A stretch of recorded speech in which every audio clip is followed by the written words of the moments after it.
What's up, guys? Welcome back to the channel. Here we are with another reaction video, and in this one we have top 10 biggest mega projects in Europe. What's going on over there in that continent? Before we dive into these mega projects, if you haven't enjoyed the video, please don't forget to subscribe, give the video a thumbs up, and let's dive right in. From the largest offshore wind farm the world has ever seen to a deeply controversial canal that threatens the political stability in the Black Sea, these are the top 10 megaprojects in Europe. This video is sponsored by Squarespace. More on that later. We start off with number 10, the Stad Ship Tunnel. $272 million. Over in the rocky coasts of Norway lies a patch of sea feared by many sailors. Considered as the convergence of the North Sea and the Norwegian Sea, the Stadhavet Sea is one of the busiest maritime routes in the country. Historically, this area has been known to be one of the most dangerous waters along the coast, with unpredictable winds and weather conditions.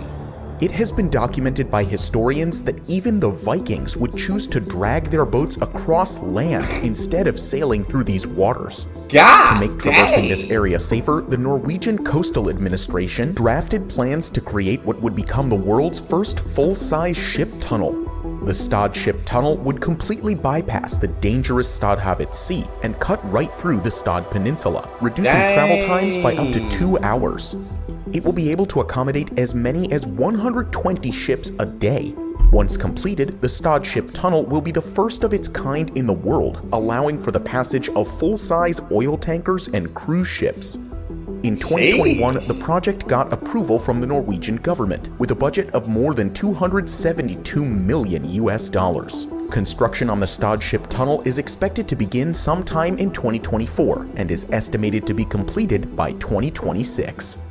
That's fast. Number 9, Frankfurt. That kind of fast, ain't it? 272 million though. That tunnel definitely seems like it'll be important due to the fact that I can't say what the name of them waters are, but they definitely seem very dangerous and rough. He said to the point that even Vikings would drag their boats across land rather than F with them waters. So yeah, it sounds like you go in them dangerous waters, you ain't gonna make it back. So this tunnel sounds very important in order to be able to cut 2 hours off. Yeah, I feel like that's definitely worth it. Frankfurt International Airport Expansion Project, $5.7 billion. Frankfurt International Airport is by far Germany's largest and busiest airport, serving as many as 70 million passengers each year. As well as being the busiest passenger airport in the country, Frankfurt International is also Europe's busiest cargo hub, handling more than 2 million tons of shipments just last year alone. Because of its importance as a major European transport hub and the ever-growing number of passengers each year, a $5.7 billion expansion project was initiated back in 2005 to improve the airport's facilities and increase the airport's passenger and cargo capacity. One of these projects was the expansion of the airport's oldest terminal that extended the structure's length by 800 meters, allowing for a total of 7 new wide-body aircraft stands. This expansion alone increased the airport's capacity by more than 6 million passengers each year when it was completed in 2012. Another project that drastically changed the airport's layout was the creation of a new 2.8-kilometer runway in 2011 that ran from west to east. With this new runway, simultaneous landings were now possible, which significantly increased the amount of aircrafts the airport could handle. Finally, in 2015, construction on a brand new third terminal in a plot of land south of the runways began. The area used to be the site of a US airbase, but was reclaimed by the airport when the base closed down in 2005. The new Terminal 3 is expected to increase the airport's capacity by as much as 19 million passengers annually and cost more than $1.1 billion to construct. Because of the delays brought by the COVID-19 pandemic, the new terminal is now expected to open sometime in 2026. Dang. Number 8. That's going to obviously hugely help the Frankfurt airport. With that many passengers flying annually, they definitely need as much expansion as possible to be able to accommodate as many people as possible. But that's incredible. But God, when you think of these mega projects, they mega for real, because 5.7 billion. Sheesh, that's number 9. I'm scared to see what number one gonna be. I'm scared to see. 8. Istanbul Canal, $10 to $15 billion. Situated at the crossroads between Europe and Asia, the city of Istanbul in Turkey is located at one of the most strategic locations in the world. The city itself is built on either side of the critical Bosphorus Strait that connects the Black Sea to the Mediterranean and to the rest of the world's oceans. This natural waterway on its own sees more ships pass through it compared to the Panama and Suez canals combined. However, despite being completely within Turkish borders, Turkey actually doesn't benefit from the strait financially. This is because of an international treaty that Turkey signed called the Montreux Convention that regulates its use. The agreement ensured Turkey's neutrality during World War II by heavily restricting the access of warships in the strait, and it also guaranteed free access to all civilian vessels. As one of the world's busiest shipping routes, the strait is oftentimes congested to the point wherein ships usually have to wait days just to pass through it. To minimize this shipping traffic, the Turkish government is planning to construct the Istanbul Canal, an artificial waterway that would cut right through the European side of Istanbul, effectively turning it into an island. The new canal would be 45 kilometers long and is estimated to cost the Turkish government as much as $15 billion. It began construction in 2021 and is expected to take 7 years to complete. This new waterway would completely bypass the Bosphorus, and some experts even argue the Montreux Convention itself. With this, Turkish allies such as the United States could in theory be given access to the Black Sea and send warships just outside of Russia's borders. Turkey would also be able to charge vessels that pass through it, hoping for the project to pay for itself over the next few years. Number 6. It automatically makes it worth it just based off the prospect of being able to actually charge for this. As the other canal, you can't really charge for it. But here, ships got to get through here. You get more, I think it's at 52,000 ships a year or something like that. So ships got to come. And so, this gives you the ability to charge and make that money back. I guess the U.S. want to put their ships in the Black Sea by Russia border. Oh, Jesus. That's going to make tensions spike, but that's smart. That is very smart. $15 billion. It's going to pay for itself. 7. Hornsea 3 and 4, $19.2 billion. As you probably already noticed, we're using an amazing 3D size comparison animation for this video. Our partners from To The Top helped us with this. If you want to see more videos like this, be sure to subscribe to their channel. But now we continue with Hornsea 3 and 4. When it comes to offshore wind power, the United Kingdom is the second largest producer in the world, only behind China. In fact, 4 out of the 5 largest offshore wind farms in the entire world are all located within the country. Most notable of the 4 are the Hornsea Project 1 and 2 wind farms, which are both the second and first largest in the world respectively. Hornsea 1 and 2 are both located in the North Sea, 80 kilometers east off the English coast. Together, these 2 wind farms generate a total of 2.7 gigawatts of power, enough to serve as many as 3 million UK homes. The wind farm will also take up an area of 870 square kilometers, which is roughly half the area of the City of London. However, despite the immense scale of the country's offshore wind farms, amounting to as much as 14 gigawatts of total generation, they are still a long way from their goal of reaching a combined capacity of 50 gigawatts by 2030. Because of this, newer and bigger offshore wind farms are currently being planned to be built in the country. Hornsea 3 is one of these wind farms currently under construction and is expected to be finished by 2027. The project is planned to be built east of Hornsea 1, over an area of 700 square kilometers. Once complete, Hornsea 3 is expected to generate 2.8 gigawatts of power through 230 individual wind turbines, even more power than Hornsea 1 and 2 combined. Finally, Hornsea 4 is currently in its planning stage and will cover an area of 600 square kilometers northwest of Hornsea 1. The project is expected to start construction in 2023 and aims to be operational by the year 2027. Dang, so they say we're going to get this power, we're going to get this wind power, and we're going to get it by year 2030. That's our game plan, and we sticking with that. And we're creating this Hornsea 3 and 4, very, very expensive. But I guess if they get enough power, they get enough electricity from these wind turbines, worth it. Number 6. Energy Oh Islands my of Denmark, God. $30 billion. Continuing with the topic of offshore wind farms, Denmark is no stranger when it comes to this technology. The world's first ever offshore wind farm was actually built in the country way back wow. in 1991 and served as a catalyst for the further development of the technology. Today, wind power accounts for almost half of Denmark's energy production, the highest percentage in the world. As part of their goal to further develop its sources of clean and renewable energy, the Danish government is planning to undergo the largest construction project in the entire country's history. By 2030, Denmark aims to build the world's first ever energy islands, which will connect massive offshore wind farms to Denmark and neighboring countries. Denmark's energy islands will consist of 2 large-scale offshore wind farms located in the North and Baltic Seas. An artificial island will be created in the North Sea section to act as a central hub for the area, and once completed, would have a capacity of up to 10 gigawatts, enough to serve 10 million European households. The island of Bornholm in the Baltic will serve as the second hub and have a capacity of 3 gigawatts. Once completed, the energy islands would increase Denmark's wind energy capacity by as much as 7-fold. Construction on the project is expected to begin as early as 2024. So wind energy already accounts for 48% of Denmark's energy, and they're about to increase their wind energy by 7-fold. It's going to account for almost all of the UK or of Denmark's energy. God dang, bro. Yeah, y'all got some humongous things going down. Humongous things. This is insanity.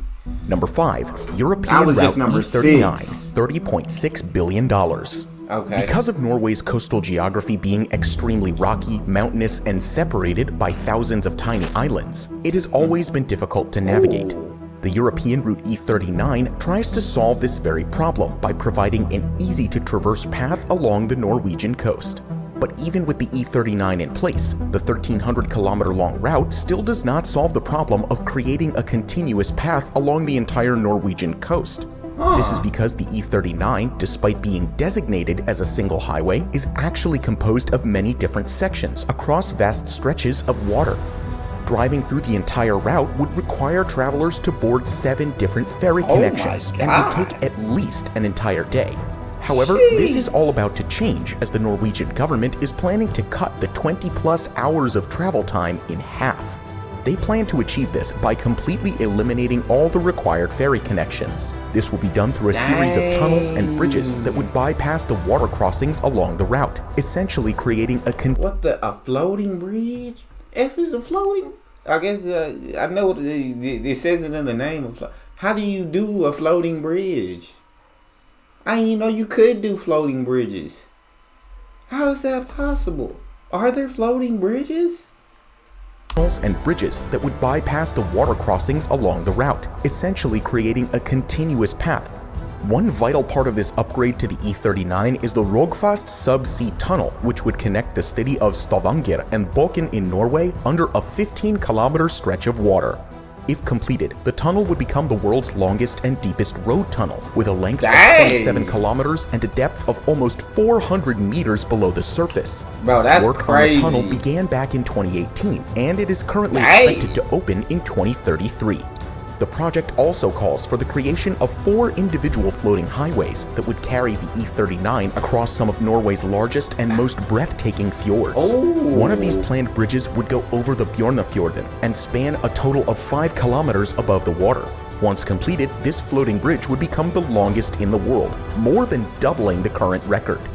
Is there going to be some gas stations on the way to stop at along these tunnels and all the... Any gas stations? Or that's a good question, right? Number 4. Grand Paris Express, $38 billion. The Paris Metro is one of the busiest metro systems in the entire world, seeing as much as 4 million passengers each day.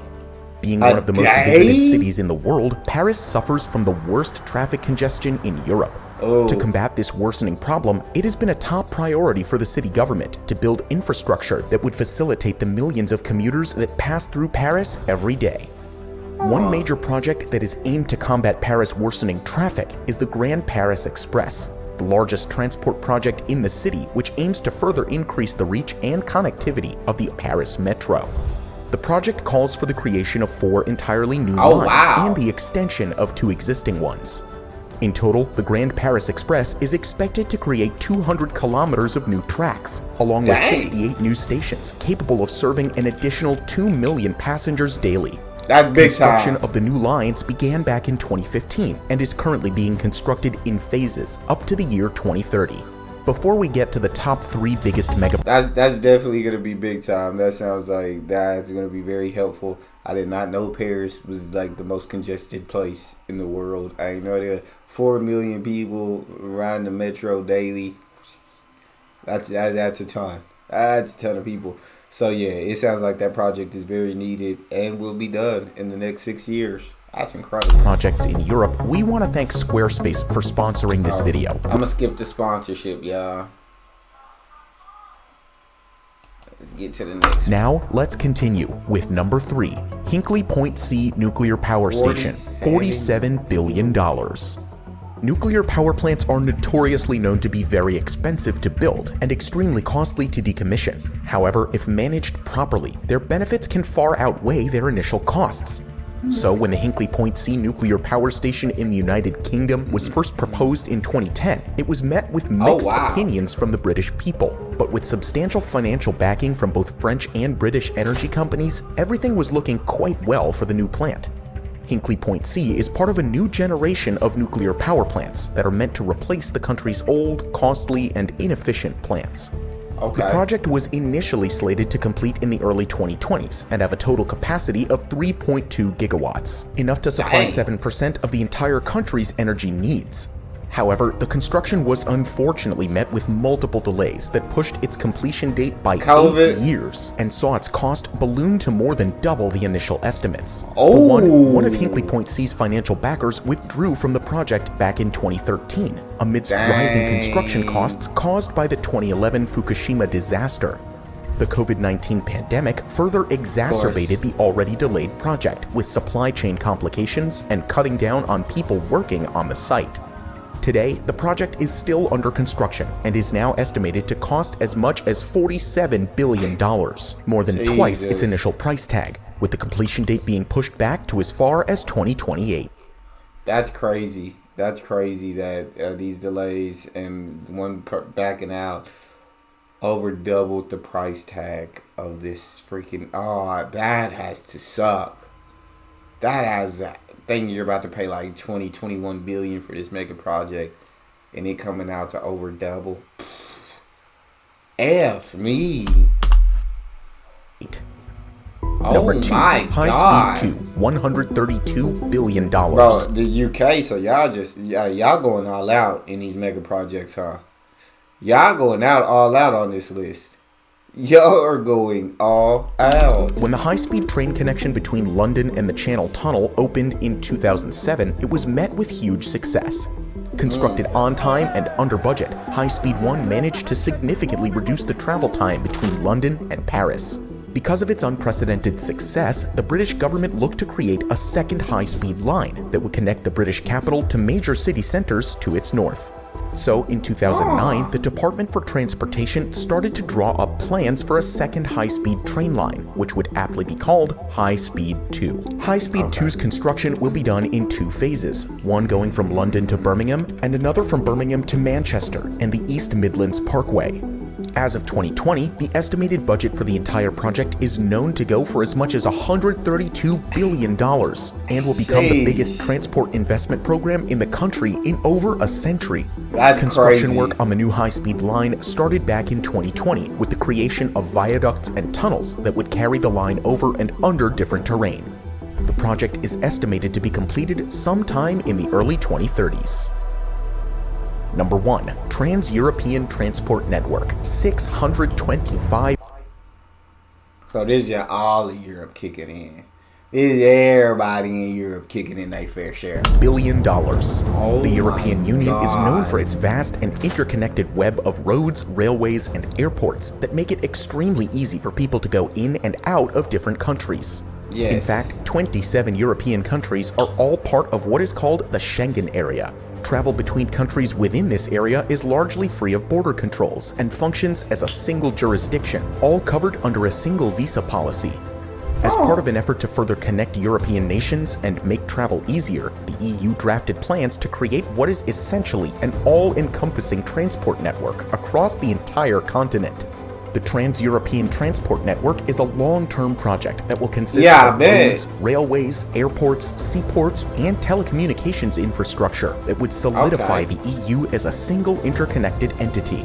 The entire project will be divided into 9 different sections called core network corridors that would cover all major population centers across Europe. The entire project is estimated to cost as much as $625 billion and is envisioned to be completed by 2050. One notable part of this ambitious vision is the Fehmarnbelt Tunnel, which will connect the German island of Fehmarn to Lolland in Denmark. The project started back in 2021, and once completed in 2029, it would become the world's longest road and rail tunnel. This vital piece of infrastructure would drastically reduce the travel time between the Danish capital of Copenhagen to the German city of Hamburg and the rest of continental Europe. That's pretty Another cool. interesting part of the project is the Mont-Cenis-based tunnel, which will cross the Alps and connect Italy and France through high-speed rail. It's meant to bring together both countries' rail networks for easier trade and travel. At a length of 58 kilometers, the Mont-Cenis-based tunnel is set to become the world's longest rail tunnel once it's completed sometime in 2030. Which of these projects are you the most excited to see? Let us know in the comments below. If you want to see more about similar projects, you should watch our video about the top 10 megaprojects in the USA. Thank you for watching, and we'll see you in the next video. I kind of want to know what's going on in the USA, what the top 10 is, because that, now I'm interested. But that was just absolute insanity. So sorry about that. That was absolute insanity. Like, so much going on in Europe. UK, y'all doing a lot over there. Y'all are doing a ton over there. A lot of construction and new projects going down. But I'm excited to see them all. I just get excited like to see things that take such a long time like be finished and know that like they have to be done in these phases. Because when you think about like 10, 15 years down the line, you're like, gosh, that's so long. But then you blink and 10, 15 years have passed and you see it completed and you're like, man. I'll be like, dang, bro, I remember when I watched that video and they was talking about being done in the early 2030s or in 2050. And that'll just be cool. Let me know what you guys think about it. That's all we have for this one. If you enjoyed, please don't forget to subscribe, get a video a thumbs up, and then check out that next one. See you guys next time.